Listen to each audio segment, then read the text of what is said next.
महान योगी थे। उनके जीवन की एक घटना, महाराज जी कहते थे शिव जी की कृपा बहुत जल्दी होती है। तो खाक चौक में वो महंत पद पर विराजमान हो चुके थे, पर वो चाहते थे कि हम कुछ साधन एकांत में जाकर करें, और जो स्थानधारी होते हैं उनको थोड़ा सा अवकाश कम होता है, व्यवहार में भी समय देना पड़ता है। तो महाराज के गुरु भाई थे, उनके सारे स्थान छोड़ के सवेरे गए कमंडल लेके जमुना जी, और लौट के नहीं आए, चले गए सीधे कार्तिक पूर्णे के बाद। तो पैदल पैदल पैदल पैदल चल के मन में ऐसा भाव जगा कि कागभुसुंडी जी के ऊपर भोले बाबा की कृपा हुई, हम भी अब भोले बाबा की कृपा ही प्राप्त करेंगे, अब उत्तर दिशा का त्याग नहीं करेंगे। हमारे कागभुसुंडी जी भी उत्तर दिशा में बैठे हैं, और चल पड़े।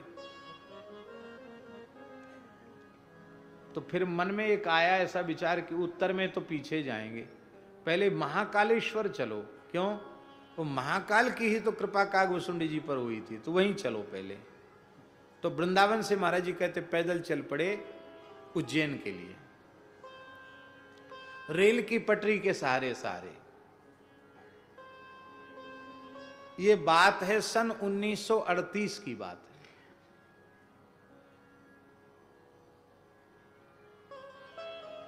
उन्नीस 1932 में वो महंत पद पर विराजे थे, और 1938 में छोड़ के चल पड़े।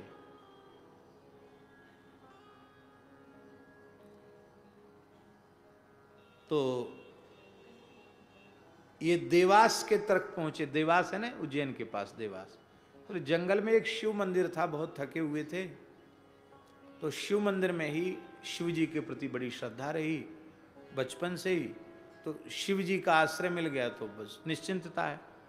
तो वहाँ छोटा मंदिर था, जीर्ण शीर्ण, और थके हुए थे, तो वहीं शंकर जी की जयलहरी की तरफ सिर कर लिया, और छोटा मढ़ी जैसी थी, पूरे शरीर मढ़ी में नहीं आता, आधा पैर बाहर की ओर कर लिए, और ऐसे सिर जलहरी की तरफ करके सो गए। बहुत थके हुए थे तो नींद आ गई,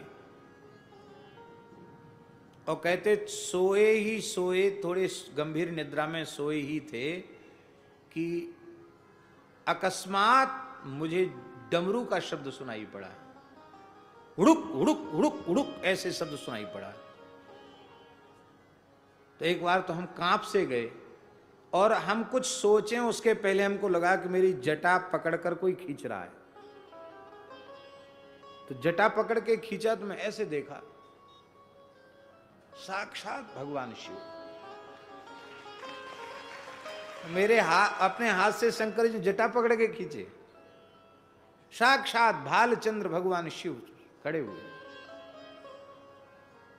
सारा मंदिर प्रकाश से जगमगा रहा है।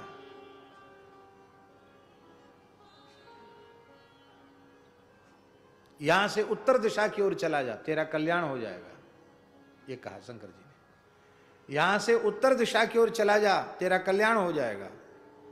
ऐसा कह करके शंकर जी अंतर्धान हो गए। कहते मैं रोया, और इसके बाद फिर वहां से चला, निश्चय कर लिया जब तक परिपूर्ण कोई महापुरुष नहीं मिलेंगे मैं उत्तर दिशा का त्याग नहीं करूंगा।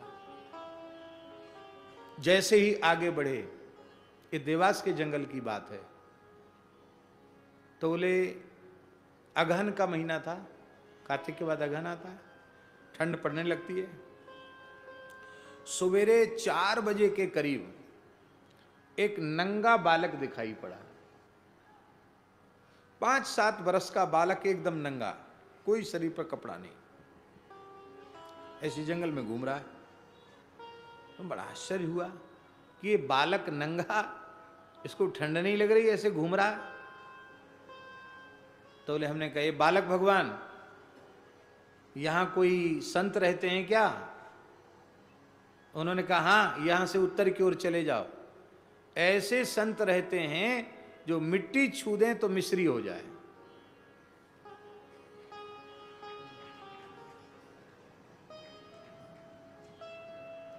तो बस वो कह के बालक जंगल में चला गया। जंगल तो था ही वहां की झाड़ी में चला गया भीतर। आगे बढ़े तो एक छोटी कुइया दिखाई पड़ी, और वहां एक संत पौड़े थे, पड़े थे। पुराना सा कंबल था और जटा उनके बहुत विशाल थे। चमेली का झाड़ था, चमेली होता ना फूल, चमेली का झाड़, लता चमेली की, तो चमेली के झाड़ पे उनके जटा फैले थे और सामने धूना चैतन्य था और वो ऐसे ऐसे थे। जैसे ही उन्होंने देखा कि कोई साधु आया, उठ के बैठ गए। आओ आओ बालक भगवान आओ, बैठो। महाराज जी को कहा, आओ बालक भगवान बैठो। दंडोत दंडोत दंडोत महाराज दंडोत। बोले जैसे ही बैठे, बैठते ही उन्होंने कहा, तुमको भगवान शिव का दर्शन हो चुका है, शंकर जी ने तुमको भेजा है। मार्ग में जो बालक मिला था वो कोई कोलभील का बालक नहीं था, वो सनकादिक भगवान में से साक्षात सनत कुमार जी थे। तुम यहां क्यों आए हो? वहीं चरण पकड़ लेते तो तुम्हारा काम बन जाता, पर चलो उन्होंने भेज दिया, अब कोई बात नहीं, स्नान करो। हमको आश्चर्य हुआ कि ये सारी बात बिना पूछे अपने आप बता रहे, विचित्र महात्मा है। फिर बोले आश्चर्य क्यों करता, बैठ। बैठ गए। आश्चर्य तो था ही कि ये कैसे हो रहा है। फिर बोले जहां हमारा जन्म हुआ था वहां से लेके अब तक क्या किया है तुमने, अच्छा बुरा सब उन्होंने सुना दिया। बोले मन तो मन है, हमारे मन में फिर शंका जगे कि कोई तंत्र मंत्र की सिद्धि वाले तो नहीं मिल गए, कोई अघोरी अघोरी तो नहीं मिल गए, भगवान जाने कोई तिलक स्वरूप तो है नहीं, कोई वैष्णव बैरागी का चिन्ह तो दिखाई पड़ नहीं दे, भगवान जाने कहीं ऐसी जगह तो नहीं आ गए। तो वो हंसे। अरे बोले मन की शंका छोड़, स्नान कर। उन्होंने स्नान किया,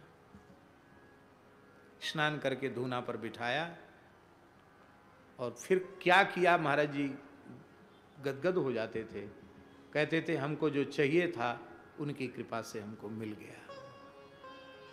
उन महापुरुष का नाम था परमहंस श्री रामानुजदास जी महाराज, सिद्ध पुरुष थे। तो महाराज जी कहते थे कि तीव्र लगन हो, व्याकुलता हो आत्म साक्षात्कार भगवत साक्षात्कार की, तो बोले नारद जी सनकादिक और सब महापुरुष अभी भी घूम रहे हैं, वे किसी ऐसे साधक को देखना चाहते हैं जिसके मन में ठाकुर जी को पाने की ललक है, व्याकुलता है, कृपा करते हैं।